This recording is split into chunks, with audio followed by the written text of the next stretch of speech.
2장 42절에서 47절 우리 한 구절씩 서로 교독하시도록 하겠습니다. 그들이 사도의 가르침을 받아 서로 교제하고 떡을 떼며 오로지 기도하기를 힘쓰니라.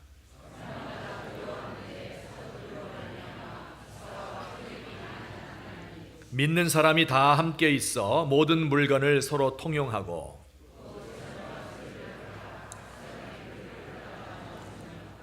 날마다 마음을 같이하여 성전에 모이기를 힘쓰고 집에서 떡을 떼며 기쁨과 순전한 마음으로 음식을 먹고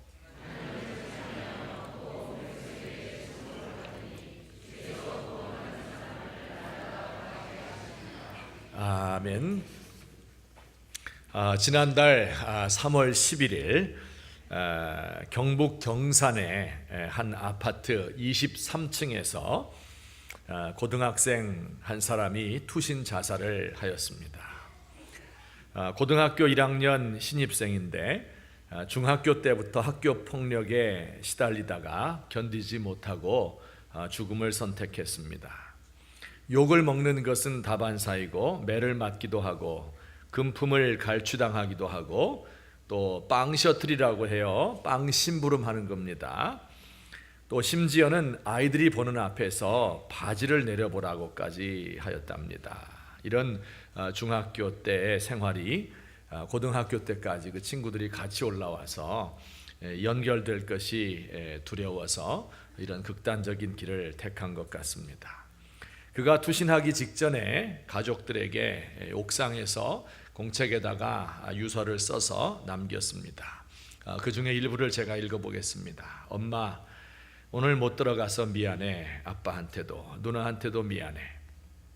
가족들이 이 종이를 볼 때쯤이면 내가 죽고 나서일 거야. 미안하다고 직접 말로 전해주지 못해 너무 미안해. 아마 내가 죽으면 가족들이 제일 힘들어하겠지. 엄마, 아빠, 누나, 내가 이렇게 못나서 미안해. 순진한 건지 바보인 건지 내가 덜렁거려서 물건도 잘 못 챙기고 그래서 내 휴대전화도 몇 번씩 고장내고 또 잃어버리고 학용품도 잘 못 챙겨서 자주 잃어버려서 내가 이럴 때마다 미웠을 거야. 하지만 나를 계속 챙겨주던 내 가족들 정말 사랑하고 죽어서도 영원히 사랑할게. 공부도 못한 이 막내가 먼저 죽어서 미안하고 나는 정말 이렇게 살아갈 날 많이 남아있고 또 미래가 이렇게 많은데 먼저 죽어서 미안해. 그리고서는 이제 학교 자신이 당했던 학교 폭력의 내용과 또 CCTV가 많이 있지만 사각지대가 많아서 이런 곳에서 폭력이 이루어지기 때문에 그래서 이 CCTV를 좀 잘 해줬으면 좋겠다 이런 이야기들이 적혀 있었습니다. 마지막으로 가족에게 집에서 말고 옥상에서 불편하게 이렇게 적으면서 눈물이 고여. 하지만 사랑해. 나 목말라. 마지막까지 투정 부려 미안한데 물 좀 줘.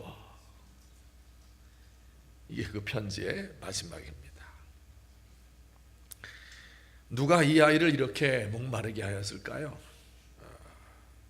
물 좀 달라는 말은 도대체 누구에게 한 것일까요? 물론 가장 큰 잘못을 한 것은 이 아이를 괴롭힌 가해자 동급생들일 것입니다.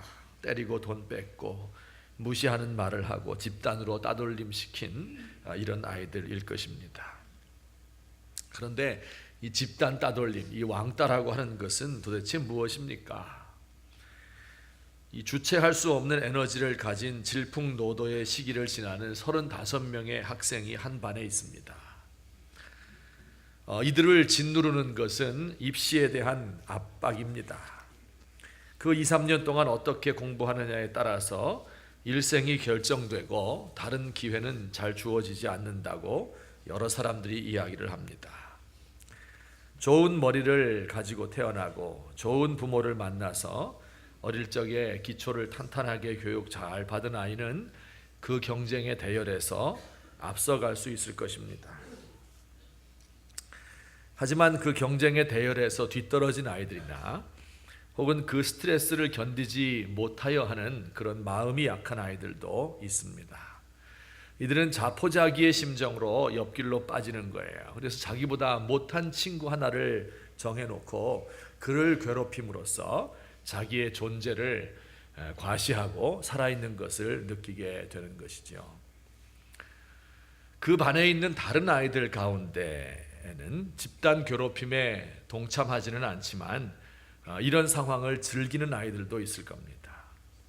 혹은 자기가 그 괴롭힘의 대상이 안 된 것을 다행으로 생각하며 숨죽이며 사는 아이들도 있을 겁니다. 한 아이를 지정해 놓고 그를 괴롭히면서 나머지 34명의 아이들이 공범이 되는 셈이지요. 한 아이를 왕따시킴으로써 그 반의 평화가 유지됩니다. 이런 것을 가리켜서 집단 따돌림의 역학이라고 하는 겁니다. 이 아이들의 교실에서 일어나는 이 현상은 우리가 사는 세상의 축소판입니다. 기본적으로 우리 세상은 불공평하지요. 어떤 아이들은 부모를 잘 못 만나서 아무리 고생하여도 그 인생이 피어나기 어렵습니다. 방학 내내 아르바이트 하여도 등록금을 벌 수 없을 때가 많습니다. 이 아르바이트 하는 게 얼마나 어려운가, 제가 이렇게 인터넷에서 한 글을 보니까 고깃집에서 알바하는 어떤 청년이 글을 올렸습니다. 몇 달 동안 일을 했는데 제일 힘든 게 뭐냐면 호출하는 벨소리, 띵동 소리가 너무 힘들다는 거예요. 소리 나면 달려가야 되고 조금 늦으면 화내고 또 바쁠 때면 여기저기서 딩동거려서 이제 몇 달 동안 일을 하는 동안에 직업병이 생겼다는 거예요. 가슴이 두근거려서 도저히 이것을 감당하지 못하겠어서 그만두었는데 지금도 딩동 소리만 나면 가슴이 덜컥 내려앉는다고 합니다.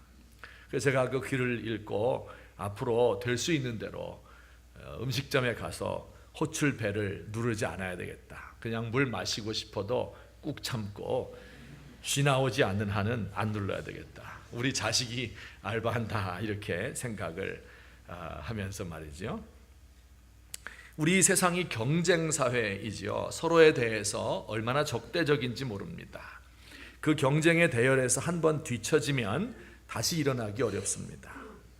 타고난 결함이 있든지 가정에 문제가 있든지 혹은 살면서 의도하지 않았던 무거운 짐을 지고 있든지 혹은 한 번 실수를 하였다든지 이렇게 되면 우리 사회가 받아들이지를 않습니다.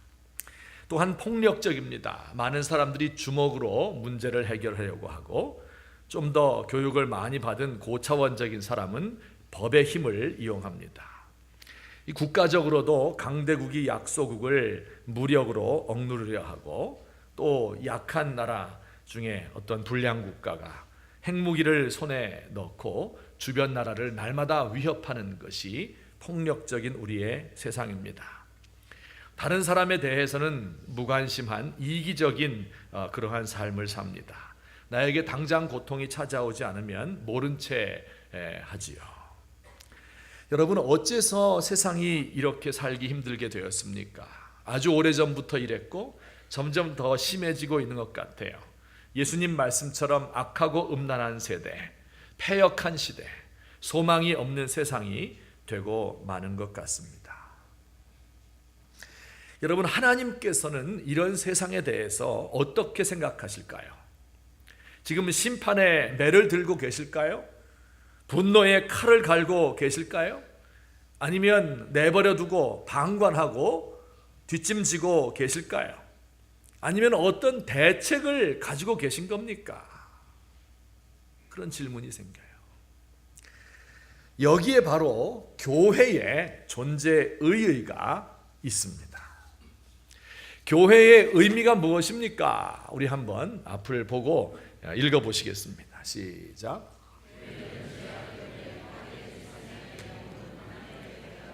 교회는 죄악 때문에 파괴된 세상에 내놓은 하나님의 대답입니다 하는 얘기예요.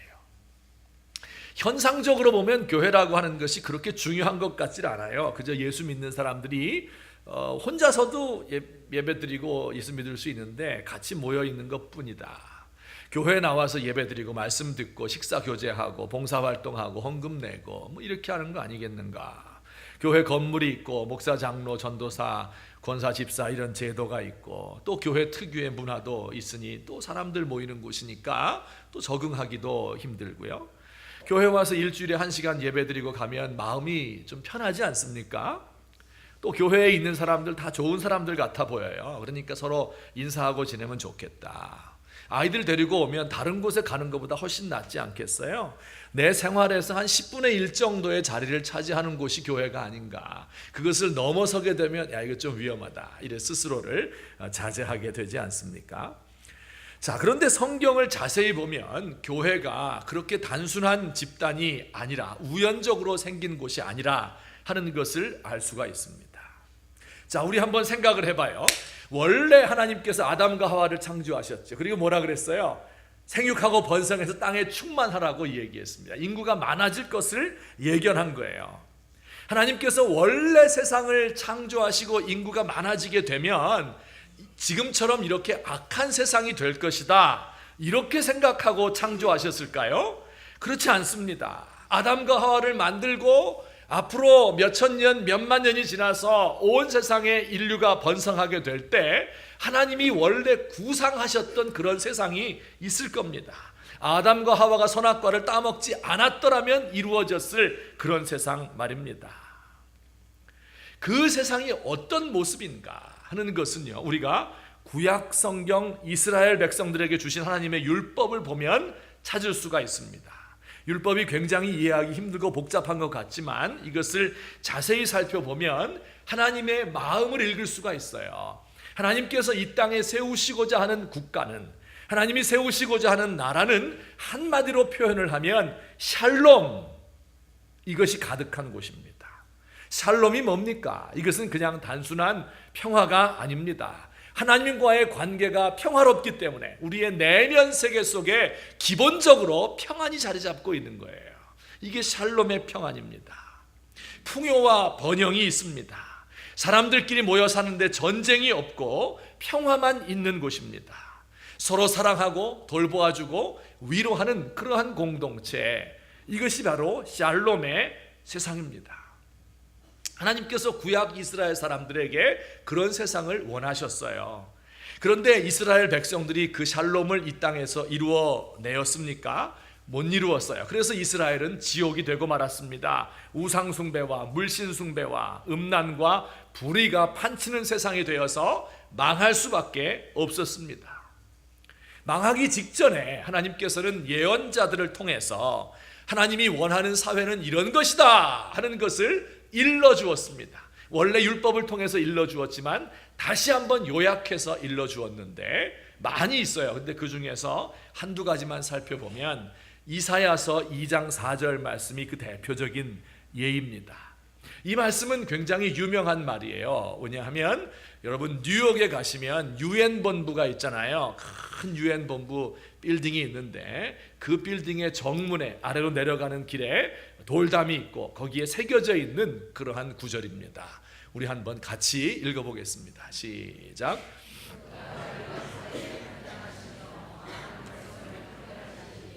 우리가 그들의 칼을 쳐서 보습을 만들고 그들의 창을 쳐서 이 나라와 저 나라가 다시는 칼을 들고 서로 치지 아니하며 전쟁을 연습하지 아니하리라. 아멘. 하나님께서 열방 사이에 모든 나라 가운데 재판장 왕이 되신다는 거예요. 그러면 어떤 일이 벌어져요? 사람들이 칼을 쳐서 보습을 만든다. 쟁기날로 바꿀 것이고 그들이 창을 쳐서 낫을 만들 것이다. 농기구를 만든다는 거예요.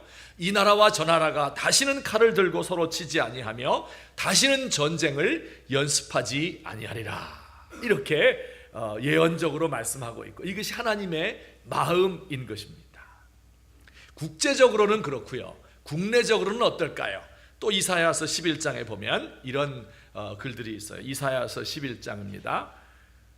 뒤로 넘겨주세요. 이사야서 11장 우리 같이 한번 또 잔 글씨지만 중요한 말씀이니까 한번 읽어보겠습니다. 시작. 그때에 이리가 어린 양과 함께 살며 어린 염소와 함께 누우며 송아지와 어린 사자와 살진 짐승이 함께 있어 어린 아이에게 끌리며 젖 먹는 아이가 독사의 구멍에서 장난하며 젖된 어린아이가 독사의 굴에 손을 넣을 것이라. 내 거룩한 산 모든 곳에서 해됨도 없고 상함도 없을 것이니 이는 물이 바다를 덮음같이 여호와를 아는 지식이 세상에 충만할 것임이니라. 아멘. 물이 바다를 덮는 것처럼 여호와를 아는 지식이 온 세상에 충만하게 될 때 그 세상에는 해되는 것도 없고 상하는 것도 없다는 거예요. 이리와 어린 양과 표범이 어린 염소와 송아지와 어린 사자가 함께 있어서 어린 아이에게 끌리고 젖 먹는 아이가 독사의 구멍에 손을 넣어도 물지 않는 그런 평화의 세상, 평등의 세계가 임하게 된다는 겁니다. 이것이 하나님께서 원하시는 세상의 모습인 겁니다. 자, 이 선지자들이 그렇게 예언하였고 구약의 율법이 가리키고 있는 그 하나님의 나라를 이루기 위해서 누가 오셨어요? 바로 예수님께서 오셨는데, 예수님이 오셔서 앞으로 내가 이런 교회를 세우겠다 이렇게 약속하시고 그 교회의 모습을 설명해 주셨습니다. 이게 마태복음 18장과 19장에 있는데 자세한 내용보다 간략하게 이야기를 드리면 이렇습니다. 어린 아이와 같이 자기를 낮추는 사람들이 많이 있는 곳이다. 그 교회의 지도자들은 길을 잃지 않은 양 99마리를 들에 두고 양 한 마리를 찾는 목자와 같은 심정을 가진 사람들이다. 만약에 그곳에서 형제들이 죄를 범하게 되면 그가 회개할 수 있도록 도와주고, 만일 회개하면 70번씩 7번이라도 그를 용서해 주는 공동체이다. 여자와 어린 아이들도 무시당하지 않는 소수자들까지도, 소외된 이웃들까지도 돌보아주는 공동체가 될 것이다. 그 중에 어떤 사람은 자기의 것을 팔아서 가난한 사람들에게 나누어 주는 사람이 있을 것이다. 이렇게 예수님이 그 공동체의 삶에 대해서 예언적으로 말씀해 주셨어요. 그리고 나서 세운, 예수님 승천 후에 세워진 공동체가 바로 예루살렘 초대교회입니다. 그 교회의 모습이 우리가 아까 읽은 교회의 모습인 거예요. 여러분, 그와 같이 맨 처음에 하나님께서 아담과 하와를 만들 때 생각하셨던 그 모습, 이스라엘 백성들에게 율법을 주시면서 이대로만 살면 샬롬의 공동체가 될 것이라 하셨던 그 하나님의 의도, 이사야 선지자나 다른 예언자들을 통해서 주셨던 그 평화와 평등의 나라, 그리고 예수님께서 교회를 세울 것이라고 말씀하셨던 그 교회에 묘사하는 그 모습이 그대로 성취가 된 곳이 바로 예루살렘 교회예요. 초대교회의 모습이에요. 이것이 진짜 교회의 모습이고 이게 모든 교회의 모델이며 원형이 되는 것입니다. 여러분, 이런 교회는 어떻겠어요? 사도 바울 선생님이 또 교회를 이렇게 표현했습니다. 에베소서 1장 23절에 보면 우리 또 같이 읽겠습니다. 시작. 교회는 그의 몸이니. 이게 좀 이해하기가 쉽지 않죠? 교회는 예수님의 몸과도 같다. 근데 예수님은 어떤 분이시냐 하면 만물 안에서 온 세상 가운데서 세상을 충만하게 하시는 분이다. 그런데 그 충만함이 가득하게 차 있는 곳이 교회이다. 그런 뜻입니다. 예수님의 충만한 것이 무슨 뜻이에요? 예수님에겐 뭐가 가득합니까? 사랑이 있죠. 평화가 있죠. 지혜와 기쁨과 능력과 의로움과 거룩함과 인생의 의미와 목적과 이런 모든 것이 예수님에게 가득하지 않습니까? 근데 그 예수님의 좋은 것들이 충만한 곳이 바로 교회라는 거예요. 그리고 그 교회를 통해서 다른 사람들에게까지 이 충만함이 펼쳐져 나가는 모습, 이것이 바로 하나님께서 원하시는 교회의 모습이 되는 것입니다. 그러니까 교회는 다른 여러 집단들 중에 하나가 아니란 이야기예요. 하나님께서 원래 만들고 싶어 하셨던 그런 이상적인 공동체가 교회로 표현된 것입니다. 그러니까 그 교회를 단지 유지하는 것, 여러 공동체들이 있잖아요. 그 중에 하나로 유지하는 것이 목표가 아니에요. 교회가 이곳에서 참된 하나님의 뜻을 성취하고 이것을 외부로 펼쳐 나가서 교회에서 배우고 경험한 것들을 밖에 나가서 실현하는 것이 교회의 목적이 되는 것이지요. 단지 우리가 이제 죽으면 구원받을 텐데 그 나중에 죽기 전까지 지금 모여서 우리가 함께 신앙생활하는 곳, 이곳이 교회가 아니란 말이에요. 하나님이 다스리는 궁극적인, 이상적인, 최종의 그 사회를 맛보는 곳이 바로 교회인 것입니다. 자, 이렇게 설명을 하고 나면 갸우뚱해지죠. 왜냐하면 우리가 지금 보는 교회의 모습과 너무 달라서 그렇습니다. 하나님께서 원래 세우신 교회의 모습은 어떤 특징을 가지고 있을까요? 초대교회의 모습이 어떠했길래 이 악한 세상에 대한 하나님의 대답이라고 이야기할 수 있는 것일까요? 그 교회의 본질을 한번 읽어보겠습니다. 시작. 교회는 하나님 안에서 사랑의 교제를 나누는 사람들의 모임입니다. 너무 쉽고 단순한 대답인데요, 이것을 좀 풀어서 설명을 하면 오늘 본문 말씀에 나와 있는 내용이에요. 2장 42절에 보면 네 가지를 했다고 그랬어요. 이 사람들이 모여서 이 네 가지가 없어서 문제인데, 첫째는 뭐예요? 가르침을 받았다. 사도들의 가르침 받았다. 두 번째는 교제를 했다. 세 번째는 떡을 떼었다. 이 떡 떼는 게 뭐라고 그랬어요? 성찬식이라고 그랬죠. 지난주의 얘기입니다. 그리고 기도를 열심히 했다. 이렇게 이 네 가지의 일들을 했습니다. 그리고 그 교회에는 기적이 많이 일어나고 사도들이 그들을 위해서 기도할 때 병 고침을 받았대요. 믿는 사람들은 서로 물건을 통용하고 자신의 소유를 팔아서 가난한 사람들에게 나누어 주었기 때문에 그곳에 있는 사람 가운데는 가난한 사람이 없었습니다. 날마다 성전에서 모이고 집에서는 떡을 떼고 기쁘고 순전한 마음으로 음식을 함께 먹었습니다. 주변에 있는 백성들은 그 집단을 동경하고 칭찬을 했고 구원받는 사람들이 날마다 더 많아졌다 하는 것이 오늘 읽은 말씀의 내용입니다. 이 모든 걸 종합해서 이야기하면 하나님 안에서 정말 사랑의 교제를 나누는 이런 공동체였다 하는 것을 볼 수가 있습니다. 여러분, 여기에 폭력이 있습니까? 폭력 없어요. 서로에 대한 배려와 사랑만 있을 뿐입니다. 여러분, 여기에 높낮이가 있어요? 여기에 불평등이 있습니까? 그 사회적 불평등을 해소하기 위해서 자기의 소유를 팔았습니다. 그래서 그곳에는 궁핍한 사람이 없을 정도였습니다. 물론 모든 사람이 다 팔지는 않았어요. 믿음의 정도에 따라서 팔았고요. 또 모든 것을 다 판 것도 아닌 게 집은 안 팔았잖아요.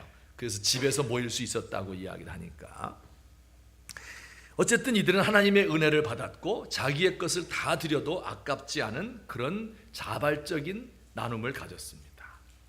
하나님의 용서를 받은 사람들이 드리는 것이기 때문에 드리고 나서 자랑하지도 않고 교만하지도 않고, 드리고 나서 어떤 마음이었다고 그랬어요? 혹시 지난주에 제가 말씀드렸는데 부끄러운 마음으로 사도들의 발 앞에 이것을 갖다가 드렸습니다. 소외된 사람들이 없었어요. 당시 예루살렘은 이 지상의 어떤 것보다도 차별과 분쟁이 많은 지역이었습니다. 부자와 가난한 자 물론이고요, 유대인과 이방인, 유대에서 난 유대인과 이방에서 난 유대인들 사이에, 또 자유민과 노예들 사이에 이 세상에 존재하는 모든 갈등과 차별이 이곳에 원래 다 있었습니다. 그러나 그 공동체가 그 차별을 넘어서서 그 차별의 모든 요소들을 극복하고 하나가 되는 이런 교회가 된 것입니다. 여러분, 하나님의 은혜를 많이 받으니까 어떻게 되었어요? 그 마음이 열리게 되고 성도를 향해서 사랑하는 마음이 생기게 되고, 나만 은혜 받은 것이 아니라 저 사람도 나의 형제라는 것을 알게 된 것이지요.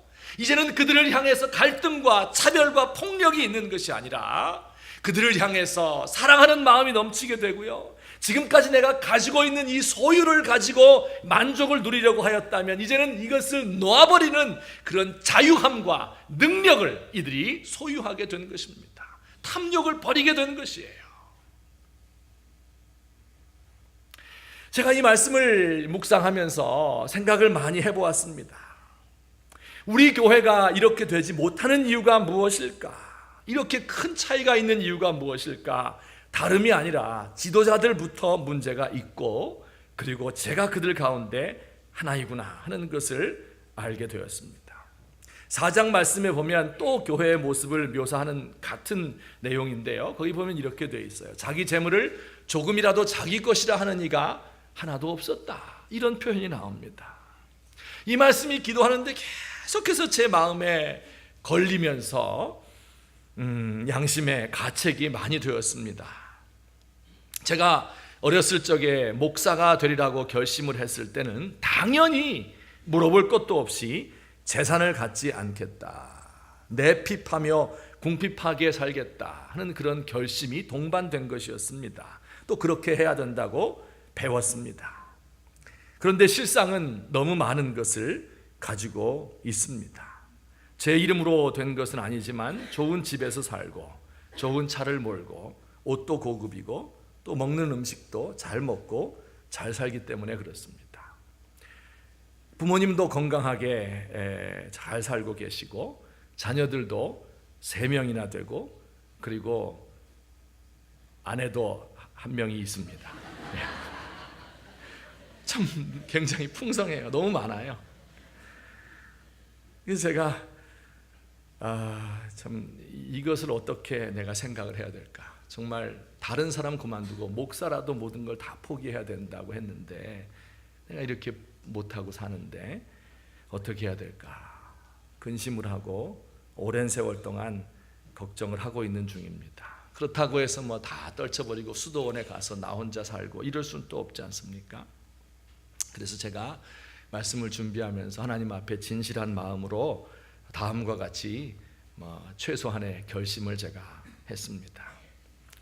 별건 아닌데 하여튼 저로서는 결심을 했어요.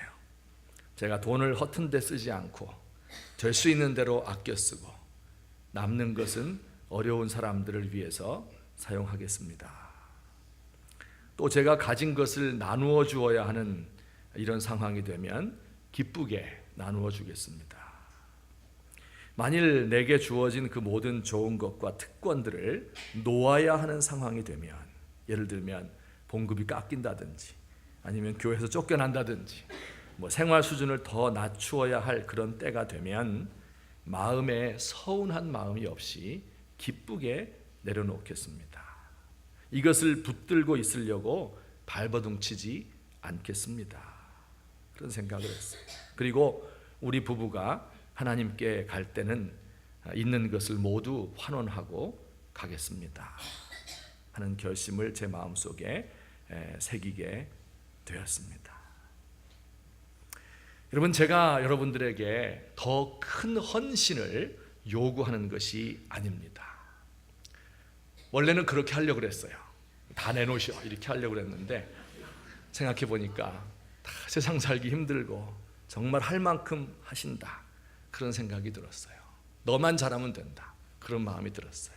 그래서 더 큰 헌신을 요구하려는 것이 아니고요, 단지 혜택을 너무 못 받고 있는 것 같다 그런 생각은 제가 들었습니다. 하나님께서 우리에게 은혜를 주시고 공동체를 만들어 주실 때는요, 다 내려놓고 다 버리고 가난하게 살고 너 죽어라 고생만 하고 이렇게 하라는 뜻으로 이런 말씀을 주신 것이 아닙니다. 우리의 마음이 바뀌게 되고 변화가 되고 정말 진실된 교제가 이루어지게 되면, 그러면 그게 너무 좋기 때문에 세상의 다른 것들을 저절로 놓을 수가 있게 되는데, 그 주님 안에서의 교제가 없기 때문에 그래서 못 놓는 것이다. 그 교제가 우리 가운데 이루어졌으면 좋겠다 하는 그런 마음을 가졌습니다. 여러분, 드라마나 영화를 볼 때 구질구질하고 구차스러운 내용이 좋습니까? 아니면 화려하고 멋진 것이 좋습니까?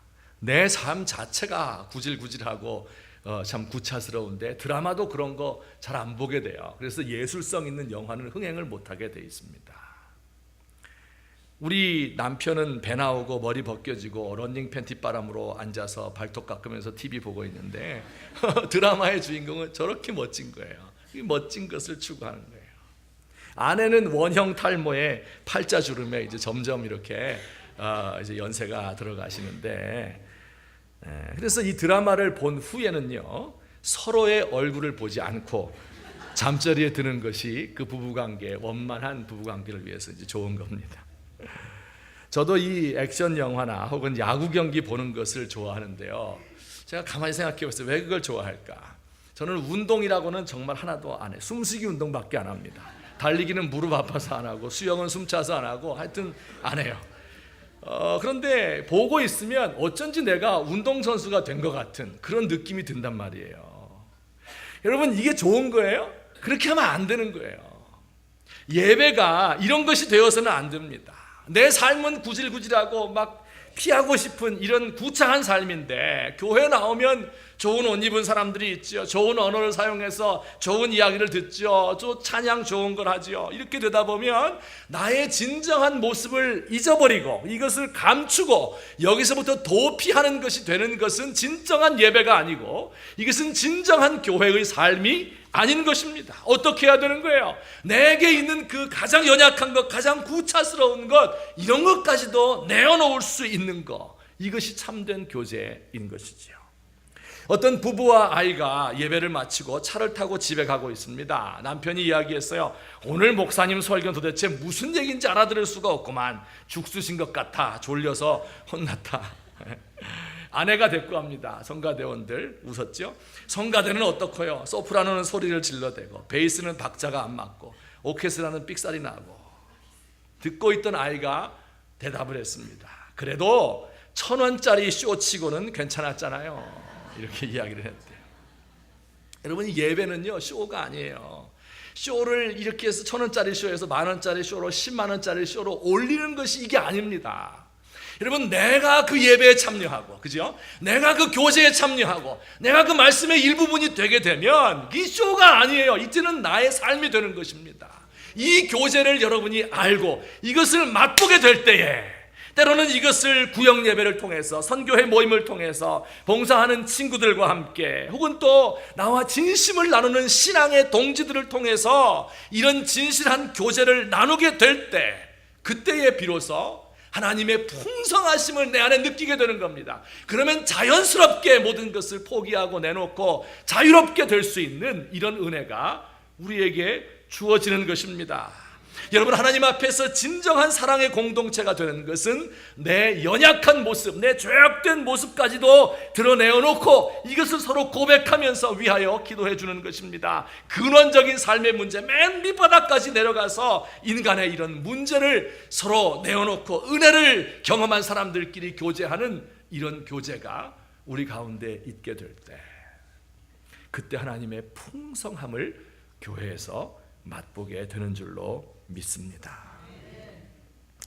이제 결론적으로 말씀을 맺고자 합니다.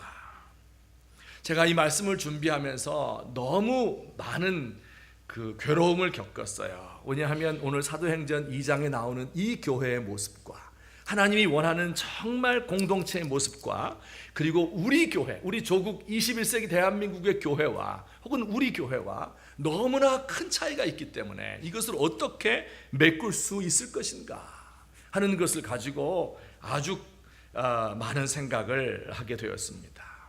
오늘날 세상이 타락했고 교회가 그들에 대해서 무언가를 보여줄 수 있는 이런 공동체가 되는 것이 아니라, 오히려 교회가 더 이기적이 되고 더 권력화가 되고, 소외된 사람은 들어오지조차 못하고 서로의 문제를 내어놓는다든지 깊은 대화를 한다든지 하는 것을 찾아보기 힘들게 되었기 때문에 그렇습니다.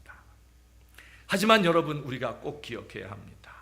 하나님께서 원래 교회를 세울 때 그런 목적을 가지고 세우셨고, 그리고 그 목적은 지금도 변함이 없습니다. 하나님께서 세우신 교회가 변질되긴 했어도 그러나 하나님의 그 목적은 변함이 없다고 하는 겁니다. 변질되어버린 그 교회를 바라보면서 실망하고 낙심하고 패배주의에 빠지면 안 됩니다. 교회 대신에 다른 곳에서 이런 것을 찾을 수 없기 때문에 그렇습니다. 하나님의 말씀이 이곳에 살아있고 그 말씀에 기초한 교제가 풍성하게 될 때, 이것이 세상을 살릴 수 있는 유일한 대안이라는 것을 저와 여러분이 분명히 믿어야 합니다. 사실은요, 보이지 않아서 그렇지 지금도 이런 교회들이 세상에 널려 있습니다. 보이지 않아서 그렇지 헌신하고 자기의 것을 내어놓는 사람 얼마나 많은지 모릅니다. 이 사람들은 원래 보이지 않아요. 왜냐하면 이미 다 내놓았기 때문에 아무도 그를 주목하지 않아서 그렇습니다. 그렇다고 해서 또한 우리가 승리주의에 빠져서 우리 본질에서부터 멀어진 지금의 교회를 바라보면서 이게 교회인가 보다 하고 우리의 기준을 낮게 잡아도 안 됩니다. 우리가 이 예수님께서 원하시는 이 공동체의 모습, 하나님께서 원래 추구하셨던, 마음에 가지고 계셨던 그 모습을 복원시켜 드려야 할 의무가 우리에게 있는 것입니다. 우리 사랑하는 귀한 성도님들, 우리 가운데서 아직도 하나님의 이 놀라우신 은혜를 체험하지 못하신 분들, 하나님의 교회를 통해서 하나님의 말씀에 체험이 있게 되기를 바랍니다. 하나님의 말씀은 알게 되었는데 우리 가운데서 진실한 교제가 없으신 분들은 어떻게든지 그 교제를 할 수 있도록 찾아다니시면서 내가 교제할 수 있는 그런 범위를 넓혀 나가실 수 있으면 좋겠습니다. 그럴 때 하나님께서 주어주시는 그 자유와 그 기쁨과 그 모든 좋은 것들이 우리 안에 풍성해서 마침내는 우리의 것을 다 나누어 주어도 아깝지 않은 이와 같은 신앙으로 발전되게 되시기를 예수님의 이름으로 축원합니다. 그래서 지금 당장은 아니더라도 다음 세대에 가서는 우리의 이와 같은 모습을 바라보면서 우리 조국 믿지 않는 사람들, 그 죽어가는 사람들, 폭력적이고 평화가 없고 불평등하고 소외된 사람들 숨죽이며 살아가는, 목말라서 애타하는 그 사람들에게도 복음이 전해질 수 있는 진실한 공동체가, 그런 공동체로 남게 되시기를 예수님의 이름으로 부탁합니다. 네, 한번 같이 기도드리시겠습니다. 오늘 우리 자신들을 생각하며, 이게 지금 남의 이야기하는 것이 아닙니다. 우리 자신들의 이야기입니다. 하나님, 우리를 불쌍히 여기시고 우리 조국의 교회와 함께 해주시옵소서. 우리 교회를 도와주시옵소서. 우리 교회를 인도하는 사람들을 하나님이 도와주시옵소서. 우리 자신들을 도와주시옵소서. 우리 교회가 이런 교제가 풍성하고 하나님의 말씀이 풍성한 이런 진실된 교회가 될 수 있도록 도와주십시오. 우리 같이 한번 한 목소리로 간구하시겠습니다. 사랑의 하나님 아버지, 은혜를 감사합니다. 우리 주님께서 원하시는 교회의 모습이 있을 텐데 아버지, 이것을 감당하지 못하고 아버지 하나님이여, 이 종이 이렇게 연약합니다. 아버지, 이 종이 위선자, 아버지 정말 이렇게 아버지 아버지 성령께서 함께 하시고 사도들의 손을 통하여서 말씀이 전파되며 능력이 나갔던 것처럼 그런 교회가 될 수 있도록 하나님 도와주시옵소서. 아버지 하나님, 이런 진실한 교제가 회복될 수 있도록 하시옵소서. 아버지 하나님이여, 우리 가운데 이런 것이 나타날 수 있도록 하나님 도와주시옵소서. 아버지 하나님 긍휼을 베푸시고 불쌍히 여겨주옵소서. 아버지 하나님, 우리 자신을 낮추고 서로를 용서하며 소외된 이웃들까지 하나가 될 수 있는 세상의 모든 불평등과 아버지 하나님 모든 갈등과 모든 전쟁을 껴안을 수 있는 우리가 되도록 하나님 도와주시옵소서. 아버지 하나님의 마음을 기쁘게 해드릴 수 있도록 하시옵소서. 아버지, 우리 삶의 일부가 되는 것이 아니라 전부가 될 수 있도록 하나님이여 우리를 도우시고 역사하여 주시옵소서. 사랑의 하나님 아버지, 우리 주님께서 원래 마음속에 품고 계셨던 그 공동체의 모습, 평화롭고 폭력이 없고 사랑과 배려가 넘치고 불평등이 없는 소외된 사람들을 우리 안에 끌어들여서 우리 안에 어떠한 궁핍한 자도 없는 이와 같은 아름다운 공동체의 모습이 우리 가운데 설 수 있도록 하나님 도와주옵소서. 우리에게 하나님의 은혜에 따르는 성도의 교제가 넘칠 수 있도록 하시고, 우리가 예배를 눈으로 구경하러 온 것이 아니라 하나님이여 주의 그 은혜에 참여하며 그 교제를 맛볼 수 있는 우리가 되도록 하나님 도와주옵소서. 하나님, 세상 살기 힘듭니다. 많은 무거운 짐들이 우리의 어깨에 얹혀져 있습니다. 교회에 나와서 말씀 듣고 교제하는 가운데 우리의 마음이 큰 평안을 얻게 하시고 많은 훈련을 받게 하시고 좋은 것들을 알게 하셔서 세상에 나가서 그런 힘든 사람들, 그들의 어깨를 가볍게 해줄 수 있는 그런 귀한 성도들 될 수 있도록 하나님 인도해 주시옵소서. 예수님의 이름으로 기도하옵나이다. 아멘. 이 시간 찬송 드릴 때요, 좀 바꾸어서 이런 교회가 되게 하소서. 우리 교회 올해의 목표가 살아있는 교회인데 우리 정초에 이 노래를 여러 번 불렀죠. 우리 함께 부르시면서 마음속으로 간구하는 마음으로 이 찬송을 함께 불렀으면 좋겠습니다.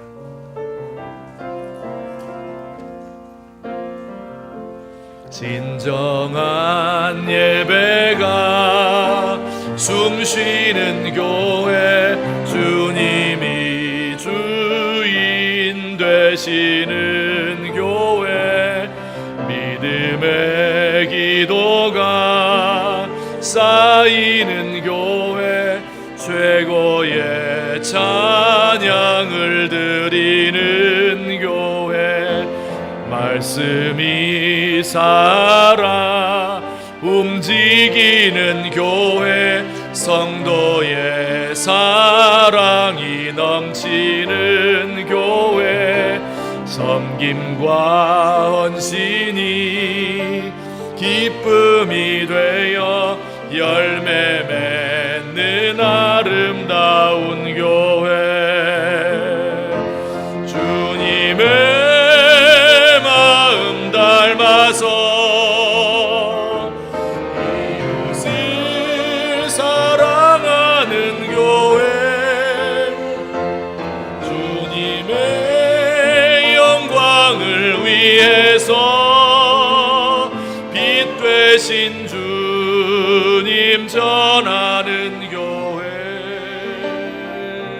사랑의 불꽃이 활짝 피어나 날마다 사랑에 빠지는 교회, 주께서 사랑하는 우리 교회가 이런 교회 되게 하소서. 우리 다시 한번 진정한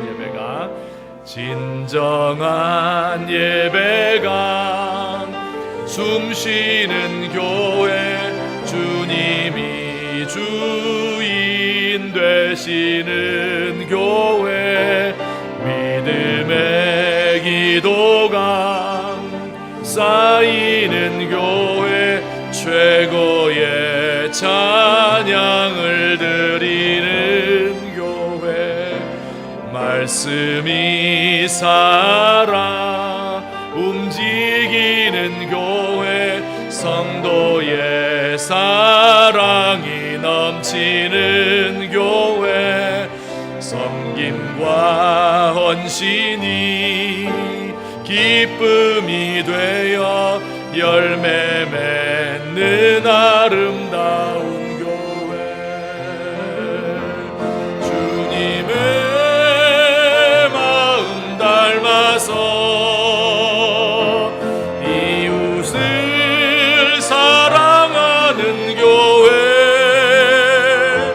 주님의 영광을 위해서 빛 되신 주님 전하는 교회, 사랑의 불꽃이 활짝 피어나 날마다 사랑에 빠지는 교회, 주께서 사랑하는 우리 교회가 이런 교회 되게 하소서.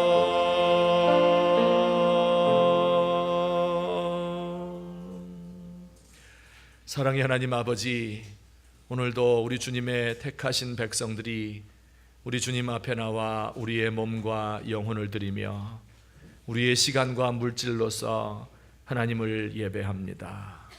하나님, 주 앞에 드린 이 예물이 우리 주님 받으시기에 합당한 것 되게 하시고 이 예물이 쓰일 때에 올바로 쓰여질 수 있도록 하나님 아버지 도와주시옵소서. 하나님, 우리 사랑하는 주의 백성들을 주께서 기억하여 주옵소서. 이 세상 살기에 힘든 많은 짐을 짊어지고 가는 사람들 있습니다. 하나님, 너무 고통스러워서 우리의 삶을 그만 포기하고 싶은 사람들도 있습니다. 가정에 문제가 생기고 직장에서 어려움을 겪고 또 가족들 간에 다툼이 생기게 되는 사람들도 있습니다.